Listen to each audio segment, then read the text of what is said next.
to Ginny's, where East meets West, and a slice of Eastern philosophy becomes a part of Western thinking. I'm your host, Ginny Gong.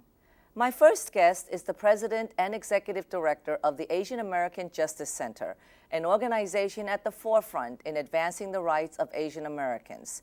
Prior to this, she was vice president of strategic initiatives for the Asian Pacific Islander American Health Forum and the first Hmong state senator in Minnesota. Elected to 3 terms, she chaired the powerful Senate Judiciary Committee and served as Majority Whip. Join me in welcoming an active member of the Asian American community, Mi Mua. Welcome, Mi. Thank you, Jenny. It's great to be here.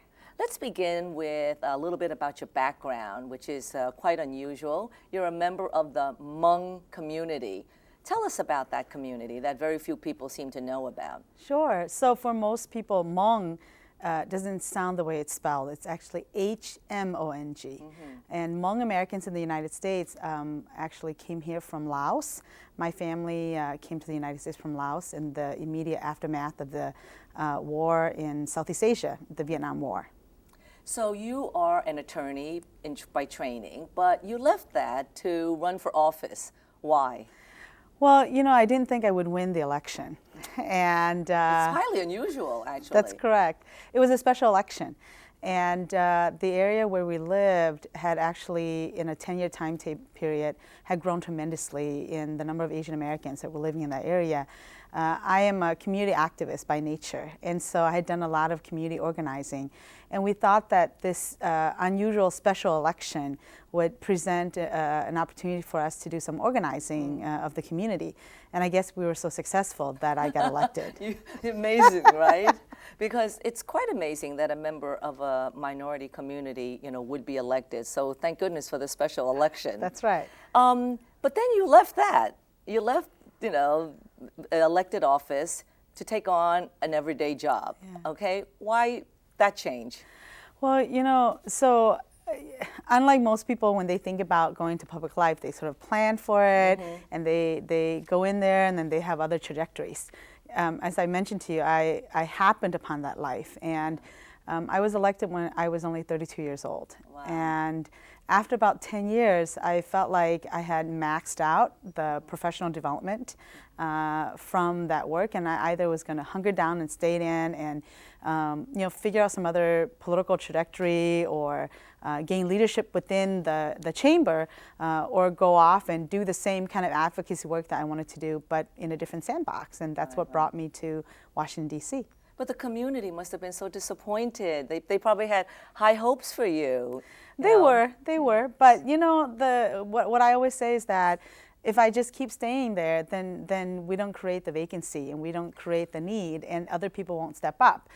When I announced that I was going to retire, actually, 4 Hmong Americans stepped up to run for that seat. Wow. You see, so you know, for me, it is about we all take our turns, and then when it's time for me to leave, I need to leave on my own terms and give the opportunity for others to aspire to pick up where I left off. Well, I hope other elected officials out there are listening, because some are in office for years and years. That's right. That's right. Well, then you go from there, and now you know you are you've participated in organizations that are advocating for rights, which seems like a natural progression. So you went from there to where? Well, after I left the Senate and retired, I decided that I would look for some other places where I could continue to do the kind of advocacy that I love. Mm-hmm. And a really good friend of mine, Kathy Lim Ko at the Asian and Pacific Islander American Health Forum, said, you know, I could really use some help. We have a policy shop in Washington, D.C., and I really need somebody who is seasoned in the policymaking arena to really put that into shape. And I was kind of trying to figure out where to land, what I wanted to be now that I'm finally a grown-up. And I thought it would be kind of fun to come out here and do that work for her. And after a year of doing the work with her, her shop was in really good shape, and they were doing really great work. And then this opportunity with AHAC came up, and I thought it would be kind of fun. So what does that say about your life? Never plan, right? It says, you know, good things happen to people who, you know, really just sort of go with the flow. Well, I feel like for those of us who are kind of earnest about representing the community and wanting to do good work, I think the forces sort of move things around to make things happen. Doors open. And it just so happened yeah. that, you know, Karen decided to leave, right. and here you are That's heading right. this organization. That's right. You know, by Karen Narasaki, who was your predecessor Right. at the Justice Center, did phenomenal work with the organization, and we've worked very closely with her with OCA. Let's talk about the Justice Center, Sure. this organization that you're now heading. What is its mission? And you know, let's start with that. Well, the Asian American Justice Center was founded almost 22 years ago in the aftermath of the beating, death, and murder of Vincent Chen in Detroit. Right. I actually remember when it was founded because OCA was already around. Mm-hmm. Yes, and you know that at the time of its founding, there were very few Asian American organizations nationally. I think OCA, JACL, or just about the other two, right? And at that time, the group of attorneys who actually was helping Mrs. Chen to try to find some justice for the death of her son came together and said, you know, we need an Asian American legal organization, a national Asian American legal organization, who would be willing to stand up and really move the civil rights agenda for the Asian American community. And that led to the founding of the Asian American Justice Center. And today, our mission is to advance civil and human rights for Asian Americans, but also to build and promote a fair and equitable society for all. You know, there may be some that are watching this show and really don't know anything about that Vincent Chin beating. Just in a couple of lines, tell us, what was that all about? Well, you know, this happened in the 80s, in the time when the Japanese auto industry was just really moving up. And then there was also a recession, and the U.S. auto industry was suffering a recession at the time. And Vincent Chin, who's not even Japanese American, was at a bar after work, and two auto workers, I think, came and they followed him to an alley. They beat him and killed him. And that was a wake-up call for us in the community. I mean, and we weren't ready. We weren't ready at that time. And the irony of it is that I think it's cyclical, Ginny. It's cyclical because if you look at our collective Asian American history, right, we go up and down. This week I've talked a lot about the 1800s and the Chinese Exclusion Act, right? How U.S. immigration policy actually targeted Asian Americans, you know, very early on. And then if you kind of follow our collective history, you know, we see the Japanese internment and what that did to our community, what a wake-up call that was. And then we went through a period where we enjoyed some peace and there was prosperity. And then it took, you know, it's one of those kind of incremental things that when it happens incrementally, we sort of don't pay attention to it as closely. And then when something like Vincent Chin happens, the community sort of sits back and take a deep breath and say, wow, this cannot happen again. Right. And then we galvanized, and Justice Center was created, and you've just grown tremendously since then. We have. Now, what would you say might be 2 or 3 of your major successes?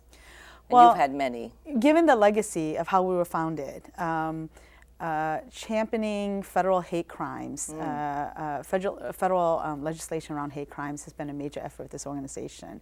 And so when the Shepard-Byrd Act was put into place, we felt like that was a major victory on our part because we worked very closely with the other civil rights organizations to pass that major hate crimes piece of legislation.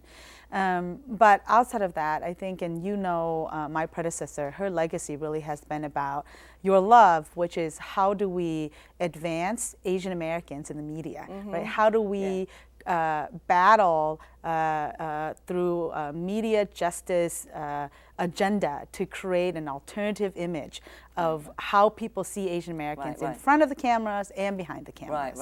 A picture is just worth so many words. I mean, they need, you know, right now, as you and I are speaking, I'm sure we're debunking all that myth about the fact that we're speaking English and that we're articulate. And that at times may even be funny. That's and it's important for us to do that. So I know that the Justice Center was right out there in the forefront on that. Well, the other area that I think is really important is that, you know, as I mentioned, we're right in the middle of the immigration debate. A lot of people tend to think about immigration reform in this country as an issue that is Latino in its nature. But we know for a fact that it doesn't matter if you're talking about the undocumented population or our dreamer population. The Asian American communities are affected, right, in terms of our representation in both of those populations. But the one thing that people don't know is that Asian Americans are some of the communities have been the most adversely affected by the backlogs in visas for families to be able to be reunited with their families. Reunification, yes. Right. Well, I've got time for one last question. What's your vision for this organization? Well, building on the legacy of what this organization started with, my hope is that, you know, in the next 5 to 10 years, the Asian American Justice Center could be branded on par with our other sibling organizations like the National Urban League, National NAACP, the NCLR, that when people think about justice and civil rights in the Asian American community, AAJC is the organization that they think about. Well, that sounds like that's a pretty ambitious goal there. We want to wish you a lot of luck. I've admired you from afar with all the fine things that you've done for the community, and I look forward to working with you in this area. So good luck in being the AD and president of the Asian American Justice Center. Thank you. All right. Well, it's time for us now to take a break. Stay tuned. Thank you.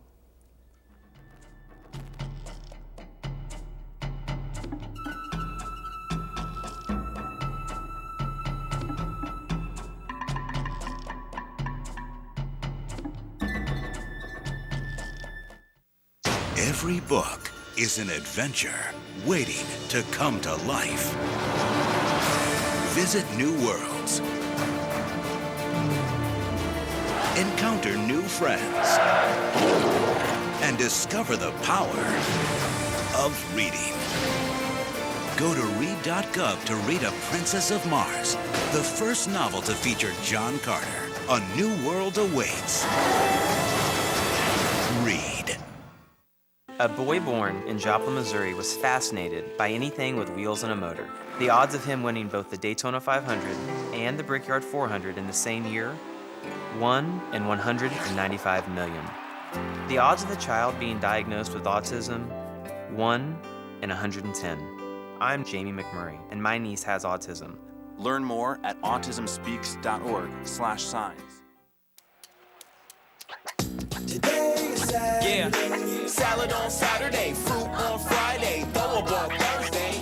Water Wednesday, touch your toes Tuesday. Let's move Monday, swap us next Sunday. 60 minutes of physical activity a day and eating well can help get your child healthy. So keep them active and eating well every day. Get ideas, get involved, get going at letsmove.gov. That's letsmove.gov.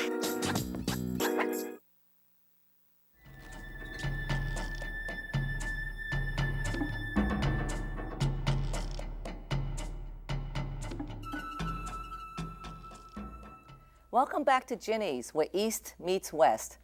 Did you ever wonder about the voice of Rosetta Stone's Mandarin products? That is the voice of my next guest.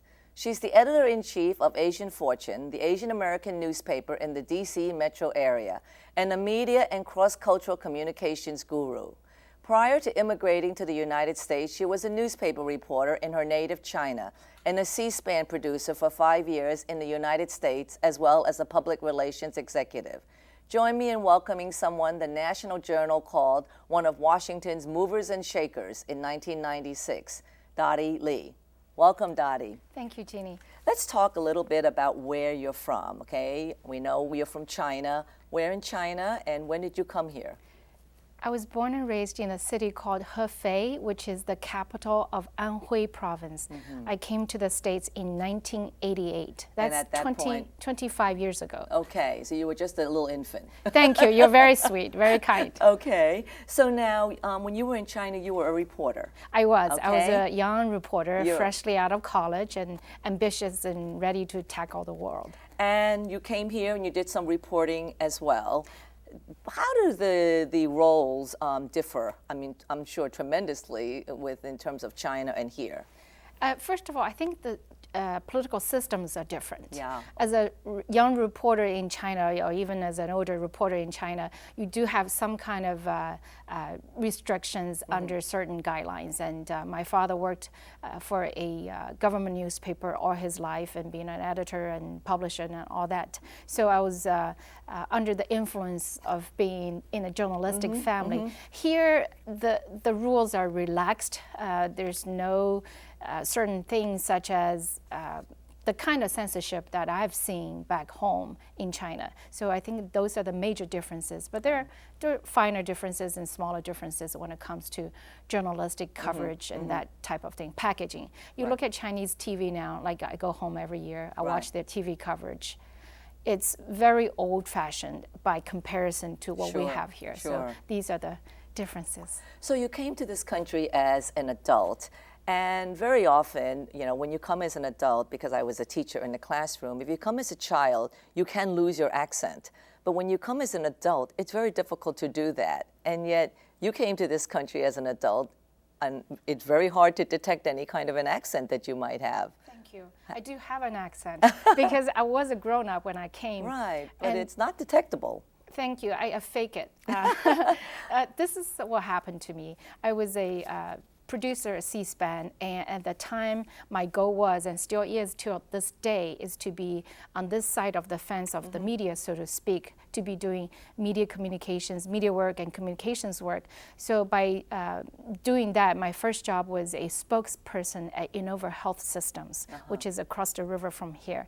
And at the time, I had an accent, a Chinese accent mixed with the southern drawl that I picked up from Mobile, Alabama. Okay. And that wasn't quite right, quite fitting in terms of the image. The image and sending the message, representing the organization as an authoritative figure or voice. I needed some help. I sought the help I needed, and I thought, what an eye-opening experience for someone who made a living as a journalist, as a producer, and I needed that kind of lift to get me up there. So from there, I decided to design a series of cross-cultural communication training, which starts at the core of the training, that is accent reduction. Individuals who would like to, you know, sort of speak more like a native speaker. To speak better, to communicate better, to represent ourselves better, so we can move up in our career ladder. It's all how you articulate. I mean, at the end of the day, people judge you by the way you speak, the manner in which you carry yourself. It's all part of that image piece, right? Absolutely, right. Yes.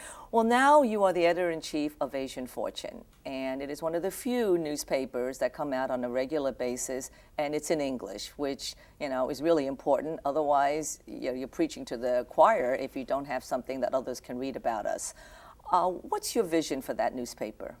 Well, let me take a step back before I answer this question. Our late friend Jay Chen, who was the founder and publisher of Asian Fortune, and actually a year ago tomorrow he passed away, and so he left this wonderful legacy for the community to carry on. And I happened to be there, and he was a dear friend of mine. He had asked me to help. We didn't quite talk about how I could be involved. So at this point, I stepped up, and I wanted to keep the voice alive, and certainly to keep Jay's legacy alive in the community. Now, my vision is, after putting on the hat of editor-in-chief for a few months, and I literally put the paper to bed Sunday night, so I feel good about this edition. My vision is that we have so much to cover, and we have so much work to do, and I need a good team. First of all, I'm building a good team, a strong team, a solid team, but I think with the technologies available out there for us, and we would be able to go into multimedia, whether it's radio, whether it's internet or TV and all that, but newspaper is an obsolete art, unfortunately. So we all have to be creative and be online. We have a pretty good, strong presence online, and we are attracting a lot of people's attention these days from the coverage. So where's the funding coming from? We are solely funded by advertising. which is a challenge, and especially after Jay left us. So I have to be aware of where to find potential funders and advertisers, and especially with our communities, as you know, our communities need the support, and we sometimes just support them, and we can't quite. And it's all who asks you. I can never say no to friends. That's right. I have a few friends in the communities as well. They come to me and ask for help. I can't turn them down. So we do need that kind of support.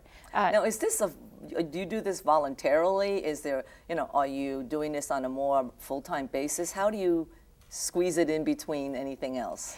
Definitely not volunteer, but the labor of love is the volunteer spirit.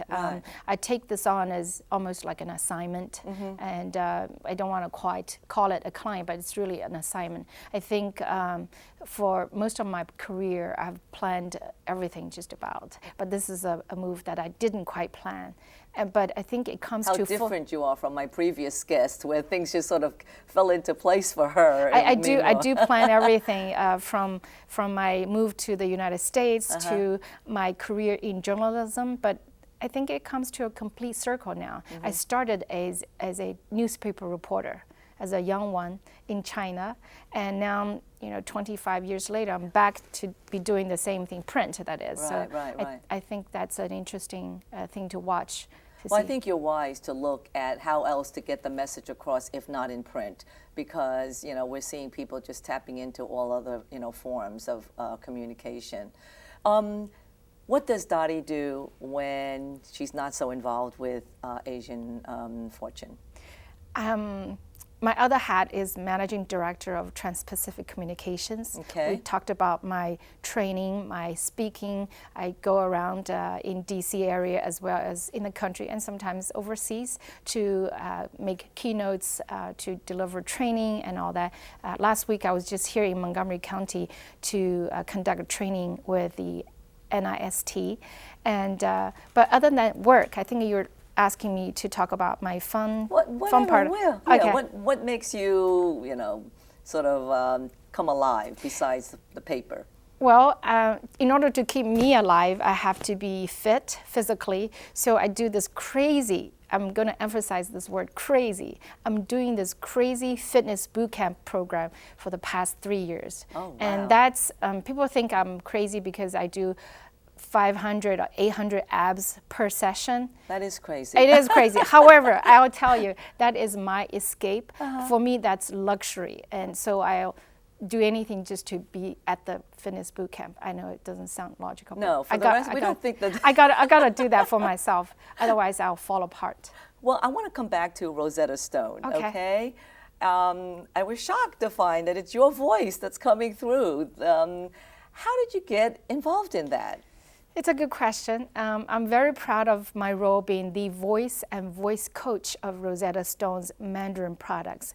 Let me take you back. When I first came to the United States and I went back to school again, and my very first job in the nation's capital as a journalist was the Voice of America's broadcaster, a Voice of America broadcaster, where I honed my broadcasting skills, and the folks that I used to listen to when I was a kid, they were my mentors and teachers. So I gained this precious, precious experience of how to read the differences between a comma and a period on air. And you can see that with your eyes, but it's not so easy to do with your delivery.